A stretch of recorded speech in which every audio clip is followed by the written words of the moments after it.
En las profundidades donde la luz no llega y el silencio pesa más que la roca, hay cicatrices. No son marcas de guerra de pueblos antiguos ni senderos trazados por ríos, son líneas, túneles y sendas invisibles para la mayoría, talladas por la mano humana en su incansable impulso por rasgar el vientre del planeta.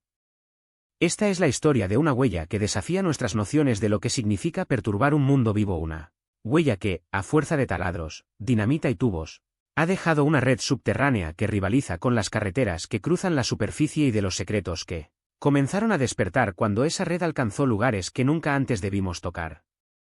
Todo empezó como suelen empezar las grandes obsesiones con números. Un informe técnico, olvidado entre las capas administrativas de corporaciones y ministerios, calculó el total acumulado de perforaciones realizadas por la humanidad desde el primer pozo extractivo hasta las modernas plataformas de investigación. Sumando antiguas minas de carbón, pozos de agua, conductos geotérmicos, túneles ferroviarios y de metro, fracking, pipelines, galerías mineras y las infinitas mediciones que hunden sondeos milimétricos en busca de minerales o agua, el contador alcanzó algo que a simple vista parecía una cifra fría: decenas de millones de kilómetros. Un número con demasiadas ceros. Más largo que la circunferencia de la Tierra multiplicada varias veces. Una red oculta bajo nuestros pies, invisible desde satélites, pero tan vasta que, si pudiera verse, formaría un mapa tan denso como las autopistas y carreteras por encima. Nadie, hasta entonces, había pensado que esa red podría comportarse como una entidad. Nadie había imaginado que al conectar vacíos y presiones, al redirigir corrientes subterráneas y exponer cavidades selladas por eras, la humanidad estaba componiendo una sinfonía de tensiones geofísicas. Porque la Tierra no es solo roca y minerales, es un tejido de pequeños mundos acuíferos que respiran, cavernas que conservan microclimas, sedimentos donde reposan ecosistemas únicos y, en ocasiones, cámaras que contuvieron durante milenios formas de vida y procesos que nadie había documentado. La perforación, siempre presentada como progreso técnico, empezó a parecerse a un acto de hubris, la convicción de que es lícito trazar líneas en un organismo que no fue nuestro. Los primeros relatos que advertían de lo extraño eran casi anecdóticos. Un pueblo que notó manchas inusuales en el agua del pozo municipal, un equipo de minería que abrió una cámara más fría que el exterior, con cristales que brillaban como ojos, un centro de investigación sísmica que detectó ecos muy distintos a los registrados por terremotos convencionales, pulsos que no venían de choques de placas, sino que se comportaban como respiraciones, profundas y regulares, en la oscuridad de la corteza.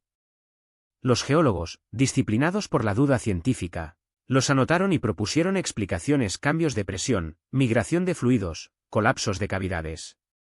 Pero las notas crecían en número, y en su conjunto componían una partitura extraña, con motivos que se repetían, vibraciones de baja frecuencia que parecían comunicarse entre sí, movimientos de gas que aparecían simultáneamente en pozos separados por cientos de kilómetros, y la aparición, en mapas subterráneos de distintos países, de patrones de túneles y canales que no pertenecían a ninguna actividad registrada.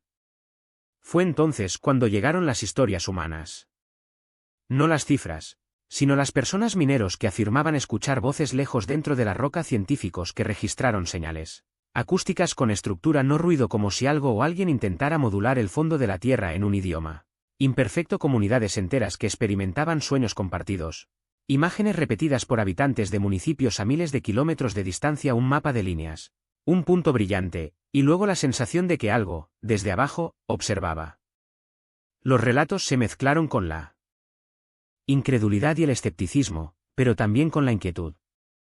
¿Podía la interacción masiva del ser humano con lo subterráneo haber despertado algo viejo? ¿O estábamos nosotros, con nuestras máquinas, creando nuevos fenómenos que el lenguaje común aún no tenía palabras para describir? Los primeros intentos de investigación masiva fueron tímidos. Equipos interdisciplinarios patentaron el término anomalía antropogénica subterránea para no suscitar pánico. Se instalaron sensores en redes de perforación, con la esperanza de recopilar datos suficientes para racionalizar el asunto. Pero los datos se negaron a ser cómodos.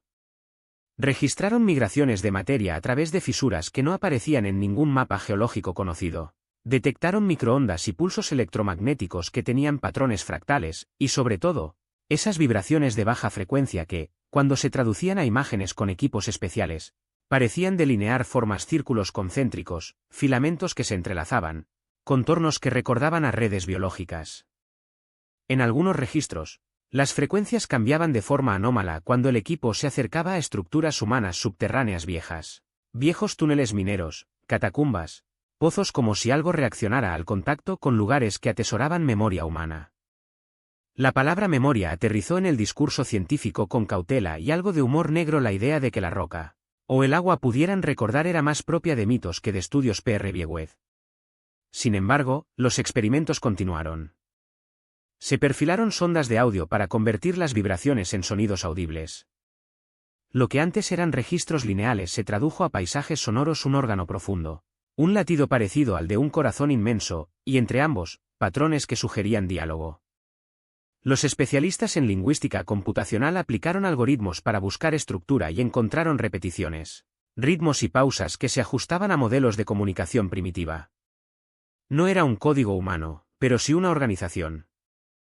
Lo más desconcertante fue cuando, en sitios con mayor densidad de perforaciones humanas, los patrones se volvieron más complejos, como si la red de agujeros hubiera permitido una computación involuntaria, una red nerviosa forjada por vacío y presión. Analogías: surgieron un sistema nervioso global, dijo un periodista.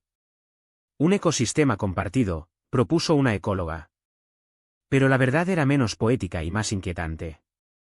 En los lugares donde la perforación había atravesado capas que previamente estaban aisladas, antiguas cámaras de agua salada, bolsas de gas enterradas, redes de raíces petrificadas, se registraron efectos secundarios.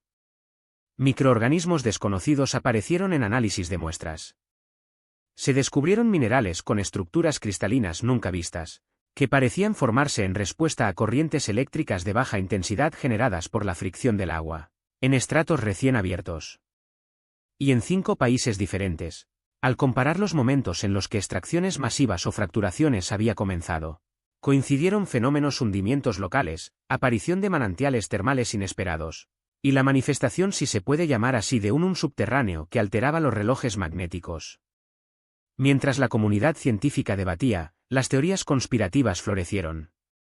Algunos sostenían que hacía siglos las civilizaciones antiguas habían construido sistemas subterráneos que ahora se estaban reactivando. Otros afirmaron que los gobiernos ocultaban la existencia de una red de bases bajo la superficie donde se experimentaba con tecnologías prohibidas.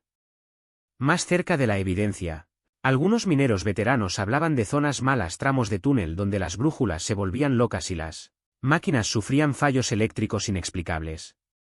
En estas zonas, decían, el tiempo parecía difuminarse, relojes de muñeca se adelantaban o atrasaban horas sin motivo, y algunos trabajadores aseguraban haber sentido náuseas y desorientación, como si la mente humana no estuviera preparada para cierto tipo de exposición geofísica.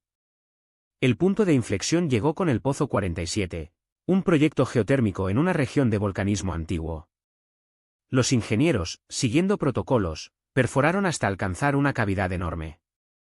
La lectura inicial fue motivo de celebración, un reservorio de calor que prometía energía limpia. Pero en el momento en que las brocas rompieron la última capa, las lecturas sísmicas registraron una descarga. No fue un terremoto, fue una onda que ascendió desde lo profundo y que, al impactar la superficie, no causó daño físico inmediato, pero sí produjo un corte abrupto en las comunicaciones eléctricas de la zona. Generadores fallaron, paneles solares dejaron de responder, y los televisores y radios emitieron un zumbido uniforme durante varios minutos. Por la noche, la fauna local se comportó de forma errática: aves que emigraron antes de tiempo, mamíferos que se desplazaron en patrones circulares. Los sensores ambientales detectaron un cambio en la composición de algunos gases, y en los días posteriores, la presencia de compuestos orgánicos complejos que no deberían haber estado allí. Los investigadores que ingresaron a la cavidad documentaron paredes recubiertas por una especie de costra, mineral que reaccionaba a la luz y al sonido. Cuando las sondas intentaron medir la conductividad eléctrica de la superficie, los valores fluctuaron como si la estructura tuviera sus propios ritmos internos. Todo ello alimentó una hipótesis que, hasta entonces, había permanecido en los márgenes: que, de alguna manera, la red de perforaciones había permitido que procesos geofísicos y bioquímicos discretos se interconectaran y conformaran patrones emergentes. No era inteligencia en el sentido humano, pero sí un nivel de organización que excedía la suma de sus partes. A partir de Pozo 47, se multiplicaron las excavaciones concertadas por equipos internacionales. Surgieron laboratorios de urgencia, cámaras de observación y protocolos de no contaminación. Algunos creían que la principal amenaza era la difusión de microbios prehistóricos, otros temían efectos a escala planetaria si flujos de gas antiguos volvían a circular libremente. Sin embargo, a medida que los estudios avanzaban, otro fenómeno llamó la atención: la red subterránea parecía, en ciertos puntos, vibrar con una regularidad que coincidía con patrones humanos básicos: latidos, respiración, ciclos día-noche, pero distorsionados a escalas enormes. En términos simples, la Tierra respondió a la manera en la que la humanidad había penetrado en su cuerpo, y comenzó a modular esa respuesta. Los teóricos más osados propusieron llamar a este fenómeno antropoceno acústico, la idea de que la actividad humana había generado un nuevo estrato de señales que ahora se difundían por el subsuelo. En el nivel social, esto abrió un debate: ¿tenemos derecho a seguir perforando sin comprender? ¿Qué salvaguardas se deben imponer cuando la alteración de un entorno puede desencadenar cambios no lineales?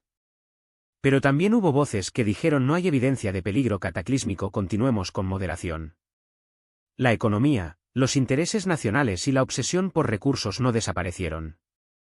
Las compañías mineras, los gobiernos y las universidades negociaron límites, pero la maquinaria del progreso ya había creado canales irreversibles.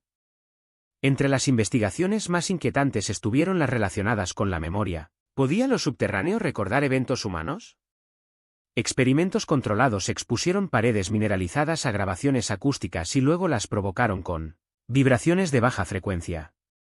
Algunos cristales generados dentro de cámaras aisladas presentaron patrones que reproducían, a pequeña escala, las secuencias sonoras. En términos poéticos, la roca grababa y reproducía ecos. Esto reabrió mitos antiguos, tradiciones que hablaban de cavernas que cantaban, cuevas que conservaban voces. La ciencia moderna, por primera vez, encontró un puente inesperado hacia intuiciones remotas. No había, sin embargo, consenso de que aquello significara comunicación consciente. Un momento decisivo fue la desaparición de un equipo científico en una de las nuevas redes de túneles. 5 personas que trabajaban en la limpieza de pozos para permitir nuevas investigaciones entraron a un complejo de cavidades donde, según los registros, se había detectado un aumento de actividad sísmica de baja intensidad. Las transmisiones se interrumpieron tras una última lectura, una frecuencia compleja que contenía armónicos similares a los de una conversación humana, pero sin una estructura clara. Los equipos de rescate tardaron días en hallar rastros, instrumentos dispersos, una cámara de vídeo que mostraba a los investigadores inmóviles, mirando hacia una grieta por la que parecía emanar luz, y luego más nada. No había señales de violencia, ni indicios de colapso. Los cuerpos nunca fueron recuperados. El caso encendió alarmas si lo subterráneo podía producir efectos que desorientaban hasta a quienes llevaban equipo especializado. ¿Qué implicaba para el resto de la humanidad? Uno de los últimos hallazgos fue quizá el más perturbador. En un mapeo conjunto entre geólogos, biólogos y lingüistas computacionales, se registraron patrones de vibración subterránea que se sincronizaban con latidos culturales, eventos masivos en la superficie, concerts, celebraciones, detonaciones producían, al ser amplificados por la red de perforaciones subterráneas, modulaciones que luego se propagaban a través de cavernas y acuíferos, emergiendo en lugares distantes como un eco traducido. Es decir, la actividad humana no solo dejó huellas físicas, dejó señales que la Tierra tomó y combinó, creando un feedback entre superficie y subsuelo. En las regiones más perforadas, este feedback se volvió más intenso, formando patrones reconocibles y, a veces, ominosos. La pregunta final, que sigue abierta y se plantea con urgencia, es ética y práctica: ¿hasta qué punto debemos detenernos? No porque la Tierra vaya a vengarse en un sentido místico, sino porque nuestras acciones han creado una nueva capa de complejidad en un sistema que aún no comprendemos del todo. Es posible que, en algunos lugares, revertir la alteración sea sencillo: rellenar, sellar, restaurar la presión natural. En otros, la interconexión es tal que cualquier intervención tiene efectos en cadena difíciles de predecir.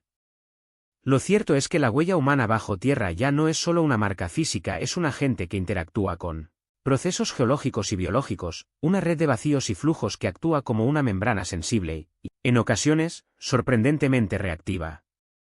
En los pasillos de instituciones internacionales se discute ahora la creación de un atlas global de perforaciones, un mapa público que permita evaluar riesgos y planificar. También se han propuesto zonas de no perforación para proteger acuíferos antiguos y cavernas que actúan como archivos naturales. Pero mientras se negocia, la red crece. Nuevas tecnologías como el fracking profundo y la minería de rareza minerales para tecnologías verdes exigen perforaciones cada vez más profundas y precisas. El dilema es claro: la transformación necesaria para enfrentar el cambio climático y la transición energética choca con el riesgo de agravar esa red subterránea que ya tiene vida propia, en el sentido más literal de la palabra. La historia de la cicatriz bajo la piel de la Tierra nos obliga a repensar la narrativa de progreso. No se trata de detenerla por nostalgia, sino de entender que el planeta no es un depósito inerte sino un sistema complejo donde cada agujero genera consecuencias. Como en toda buena historia de misterio, lo más inquietante no es lo que ya sabemos, sino lo que queda por descubrir: qué procesos, qué formas de vida microbiana, qué estructuras mineralógicas o qué patrones emergentes aún esperan ser desvelados cuando atravesamos el velo de la roca. La gran lección quizás sea esta: la humanidad ha escrito líneas de paso por el mundo subterráneo que no volverán a borrarse. Y en el silencio, bajo cientos de metros de tierra, algo responde. A veces con un zumbido, a veces con un pulso rítmico, a veces con el lento susurro de aguas que han cambiado su curso. Algunas voces piden cautela, otras, curiosidad. La Tierra, paciente y antigua, observa y reacciona. Nuestra tarea es escuchar con humildad, porque la huella que dejamos debajo de la superficie rivaliza con todas las carreteras del planeta y, a diferencia de las que cruzan la superficie, estas rutas penetran en la intimidad de un organismo vivo que todavía guarda misterios que podrían, si no los abordamos con respeto, cambiar la forma en que habitamos el mundo.